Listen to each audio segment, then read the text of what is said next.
80 বছরের academy of fine আর্টসে কে বা কারা বিজেপি পরিচয়ে ঢুকে তারা সামনের ঘরটাকে রং করে দিয়েছে এবং তারা বিজেপি নেতাদের ছবি টবি টাঙিয়ে দিয়েছে। তারপরে তারা ভেতরের ঘরগুলো ইচ্ছামতো ব্যবহার করেছে, নাম দিয়েছে তারা বিজেপির তরফ থেকে এটা করছে।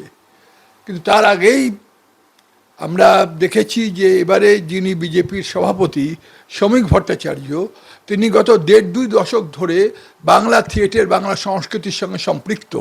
তিনি থিয়েটার দেখতে আসেন, শুধু আমার নাটক নন, অনেকের নাটকই দেখতে আসেন। তার কাছে আমাদের আবেদন যে আপনি এই খবরটা নিন। এটা কেন হবে? এটা যদি বিজেপি করে থাকে তাহলে বিজেপির তরফ থেকে অফিসিয়ালি এটা বলা হলো না কেন এটা বিজেপি করছে। এবং যারা করছে তারা এই রকম একটা 80 বছরের একটা প্রতিষ্ঠানকে, তারা এই একাডেমি অফ ফাইন আর্টস, যার সঙ্গে অনেকগুলো বিখ্যাত মানুষের নাম যুক্ত, সেখানে একদল মানুষ ঢুকে তার গায়ের রং করে দেবে এবং এইভাবে রবীন্দ্র সদন রং হয়ে যাবে, এইভাবে আমাদের কলকাতার সব বিশিষ্ট জায়গাগুলো রং হয়ে যাবে, যেটা আমাদের সংস্কৃতির জায়গা, সাহিত্যের জায়গা, ন্যাশনাল লাইব্রেরি গায়ে একটা রং হবে। এইগুলো আমরা মানতে পারি না। একাডেমি অফ ফাইন আর্টসের একাংশের রং বদল করা হলো, গেরুয়া রঙে রাঙিয়ে দেওয়া হলো, জানিয়ে সরব হয়েছে নাট্য জগৎ। এই হচ্ছে সেই ছবি আপনারা দেখতে পাচ্ছেন। শ্রমিক ভট্টাচার্যকে চিঠি দিলেন নাট্য ব্যক্তিত্ব চন্দন সেন, বিভাস চক্রবর্তীরা। চিঠিতে অরুণ মুখোপাধ্যায়, অশোক মুখোপাধ্যায়, মেঘনাথ ভট্টাচার্যদেরও সই রয়েছে। কে বা কারা বিজেপি পরিচয়ে ঢুকে সামনের ঘর রং করে দিয়েছে, এটা কেন হবে? ব্যবস্থা নিন।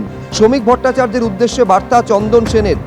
এমন ঘটনা ঘটলে তার নিন্দা জানায় বলে মন্তব্য করেছেন বিজেপি রাজ্য সভাপতি।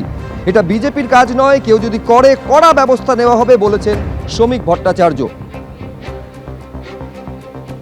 80 বছরের একাডেমি অফ ফাইন আর্টসে কে বা কারা বিজেপি পরিচয়ে ঢুকে তারা সামনের ঘরটাকে রং করে দিয়েছে এবং তারা বিজেপি নেতাদের ছবি টবি টাঙিয়ে দিয়েছে। তারপরে তারা ভেতরের ঘরগুলো ইচ্ছামতো ব্যবহার করেছে, নাম দিয়েছে তারা বিজেপির তরফ থেকে এটা করছে। কিন্তু তার আগেই আমরা দেখেছি যে এবারে যিনি বিজেপির সভাপতি শ্রমিক ভট্টাচার্য, তিনি গত 1.5-2 দশক ধরে বাংলা থিয়েটার, বাংলা সংস্কৃতির সঙ্গে সম্পৃক্ত। তিনি থিয়েটার দেখতে আসেন, শুধু আমার নাটক নন, অনেকের নাটকই দেখতে আসেন। তার কাছে আমাদের আবেদন যে আপনি এই খবরটা নিন। এটা কেন হবে? এটা যদি বিজেপি করে থাকে তাহলে বিজেপির তরফ থেকে অফিসিয়ালি এটা বলা হলো না কেন এটা বিজেপি করছে। এবং যারা করছে তারা এই রকম একটা 80 বছরের একটা প্রতিষ্ঠানকে, তারা এই একাডেমি অফ ফাইন আর্টস, যার সঙ্গে অনেকগুলো বিখ্যাত মানুষের নাম যুক্ত, সেখানে একদল মানুষ ঢুকে তার গায়ের রং করে দেবে এবং এইভাবে রবীন্দ্র সদন রং হয়ে যাবে, এইভাবে আমাদের কলকাতার সব বিশিষ্ট জায়গাগুলো রং হয়ে যাবে, যেটা আমাদের সংস্কৃতির জায়গা, সাহিত্যের জায়গা, ন্যাশনাল লাইব্রেরি গায়ে একটা রং হবে।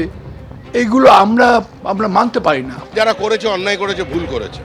রং বদলের রাজনীতিটা বিজেপির লক্ষ্য নয়। একাডেমি অফ ফাইন আর্টসের একটা নির্দিষ্ট প্রতিষ্ঠা আছে এবং শিল্পীরও রং সম্পর্কে একটা চিন্তাভাবনা আছে। যেখানে সেখানে গেরুয়া রং করে দেওয়াটা বিজেপির এজেন্ডার মধ্যে নেই। আপনারা চিহ্নিত করুন, ব্যবস্থা নেব। এবিপি আনন্দ এগিয়ে থাকে, এগিয়ে রাখে।